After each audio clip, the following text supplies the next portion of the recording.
নমস্কার, সবাইকে আমার রান্নার কি ছোট্ট চ্যানেলে স্বাগত। আমি পটল দিয়ে মুগ ডাল রান্না করেছি। নিরামিষ এই ডাল গরম ভাতে খেতে খুবই ভালো লাগে।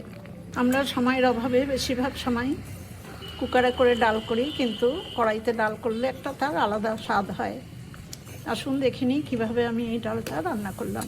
রান্নাটা করবার জন্য 100 গ্রাম মুগ ডাল আমি শুকনো খোলায় ভেজে হালকা করেই ভেজেছি, তারপর খুব ভালো করে ধুয়ে 1 ঘন্টা আগে ভিজিয়ে রেখেছি। এই ডালটা আমি পটল দিয়ে রান্না করব। এখানে 300 গ্রাম পটল খুব ভালো করে ছাড়িয়ে লম্বা দিকে হাফ করে কেটে নিয়েছি, তারপর ভালো করে ধুয়ে জল ঝরিয়ে নিয়েছি। এবার রান্নাটা শুরু করব। গ্যাসের উপরে মিডিয়াম ফ্লেমে একটা পাত্র বসিয়ে তাতে মুগ ডালগুলো দিয়ে দিয়েছি, পরিমাণ মতো জল দিয়েছি।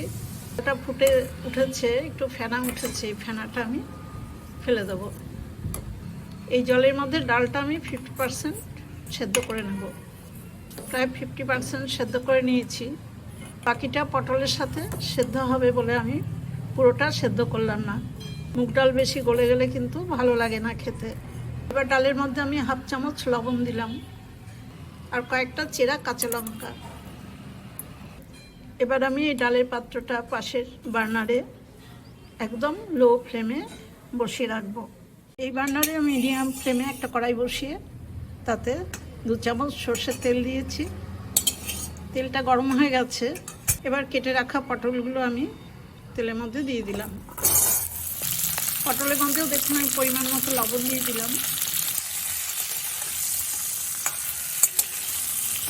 মুগ ডালে দেওয়ার জন্য এই পটলগুলো আমি ভালো করে ভেজে নেব।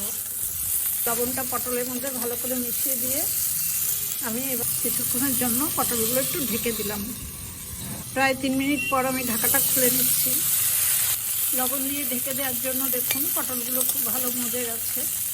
এবার আমি পটল ভাজার মধ্যে অল্প করে একটু গুঁড়ো হলুদ দিয়ে দিলাম।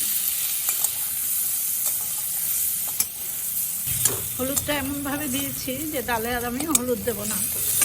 মিডিয়াম ফ্লেমেই হলুদটা মিশিয়ে নেওয়ার পর আরও 2-3 মিনিট আমি পটলগুলো একটু ভাজা ভাজা করে নিয়েছি। এবার এই পটল ভাজাগুলো আমি পাশের বার্নারে যেই ডালটা বসানো আছে সেই ডালের মধ্যে দিয়ে দেবো। ভাজা পটলগুলো আমি ডালের মধ্যে দিয়ে দেওয়ার পর কড়াইতে আবার 1 চামচ সর্ষের তেল দিয়েছি। তেলটা গরম হয়ে গেছে। এই তেলের মধ্যে আমি ফোড়ন দেব। একটা তেজপাতা ছোট করে ছিঁড়ে দিয়ে দিলাম, ছোট 3টে শুকনো লঙ্কা। তেজপাতা আর শুকনো লঙ্কাটা ভেজে নিয়েছি। 1 চামচ গোটা জিরে দিলাম। ফোড়নের জিরেটাও দেখুন ভেজে নিয়েছি। হাফ চামচ আদা গ্রেট করে রেখেছি, সেই আদাটা এবার ফোড়নে দিয়ে দেবো।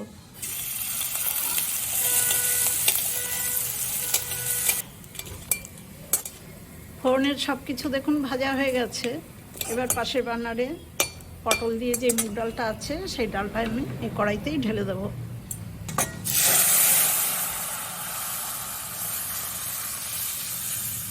অল্প একটু জল দিয়ে দিলাম।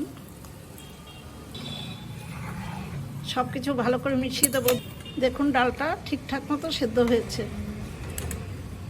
এর থেকে বেশি সেদ্ধ হলে কিন্তু খেতে ভালো লাগে না। এই মুগ ডালে আমি অল্প একটু চিনি দিলাম। সব কিছু ভালো করে মিশিয়ে দিয়েছি। রান্নাটা আমার একদম শেষের দিকে। এবার হাফ চামচ ঘি আমি এই ডালের মধ্যে দিয়ে দিলাম। গ্যাসের ফ্লেমটা অফ করে দিয়ে আমি গরম গরম এই ডাল একটা বাটিতে সার্ভ করে দেব। ডালটা আমি একটা বাটিতে নামিয়ে নিচ্ছি। এই পুষ্টিকর সহজ সুস্বাদু মুগ ডাল আপনারাও এইভাবে রান্না করে খান।